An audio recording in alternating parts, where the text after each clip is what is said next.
Chapitre 2. Petit Chrétien rencontre Évangéliste. Le lendemain matin, lorsque Chrétien sortit de chez lui, le soleil brillait de tout son éclat. Ses compagnons étaient déjà dehors et l'appelèrent, mais il secoua la tête. « Non, je ne peux pas rester. Nous devrions partir sans tarder. »« Décidément, tu es fou de toujours penser à cette céleste cité, s'écrièrent-ils. Tu ferais mieux d'aller à sa recherche plutôt que de pleurnicher et de nous ennuyer. » Ils s'en furent en courant et Chrétien resta seul. Bientôt, une fillette descendit la rue, tenant un bébé par la main. C'était Christiana. Elle avait vu, la veille, combien on s'était moqué de Chrétien, et cela lui avait fait de la peine, car les deux enfants s'aimaient beaucoup. Elle s'arrêta devant Petit Chrétien. « Comment, tu pleures encore ? Mais alors, il ne faut pas écouter ce que disent les inconnus.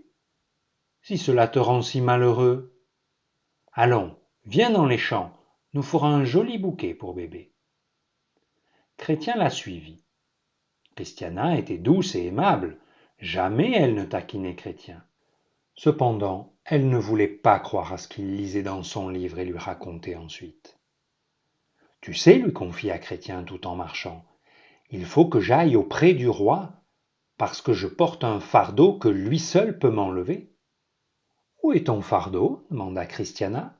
« Là, sur mon dos, et il est si lourd que je suis trop accablée pour jouer. » Alors Christiana devint très grave. « Je crois que tu es malade, Chrétien, si tu te figures une chose pareille. Il n'y a point de fardeau sur ton dos. »« Oh, tu ne peux pas le voir, mais moi je le sens bien, répondit le petit garçon. Il est là, et je serai fatigué aussi longtemps que je le porterai. » Les trois enfants passèrent ensemble l'après-midi dans les champs. Lorsque vint le soir, Chrétien rentra chez lui et parla tant de la cité céleste que sa tante finit par se fâcher. Il n'avait plus de moment pour l'aimer et causer avec lui, et son père avait tellement à faire qu'il s'occupait fort peu de son fils.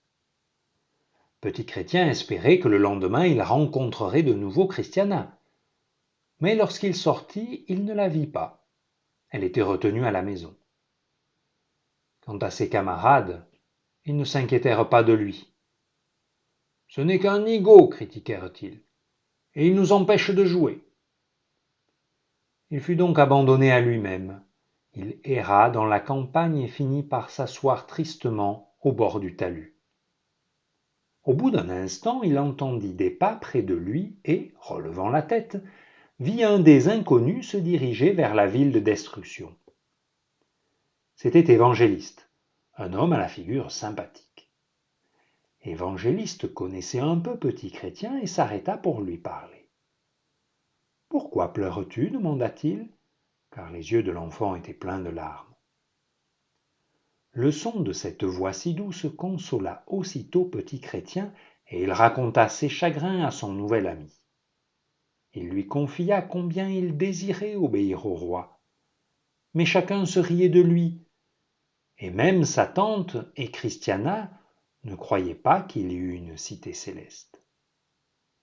Évangéliste regarda l'enfant avec bonté. « Chrétien, tout ce que je t'ai raconté est absolument vrai. Le roi aime les enfants. Si tu veux lui obéir et décider à aller jusqu'à lui, il veillera sur toi durant ton voyage, et lorsque tu arriveras à la céleste cité, tu seras heureux pour toujours. » « Je partirai immédiatement, dit Chrétien, si je savais quel chemin il me faut prendre. » Alors, Évangéliste, lui faisant tourner le dos à la ville de destruction, lui montra du doigt l'autre côté de la plaine. « Vois-tu cette porte étroite là-bas ? demanda-t-il. Mais les yeux de Chrétien étaient obscurcis par les larmes, il ne la vit point. « Eh bien, il y a une lumière qui brille au-dessus du fronton. L'aperçois-tu ? » « Oui, répondit le petit garçon, il me semble que je vois une clarté. Il faut que tu passes par là pour aller à la cité céleste. Et maintenant, je vais te donner un message de la part du roi. Évangéliste déplia un papier qu'il mit entre les mains de Chrétien, et Chrétien lut à haute voix ces mots, écrits en éclatantes lettres de couleur d'or: « J'aime ceux qui m'aiment, et ceux qui me cherchent me trouvent. » C'est la promesse du roi à tous ses enfants, ajouta Évangéliste. Ainsi, ne sois plus triste, mais cours à la porte et frappe.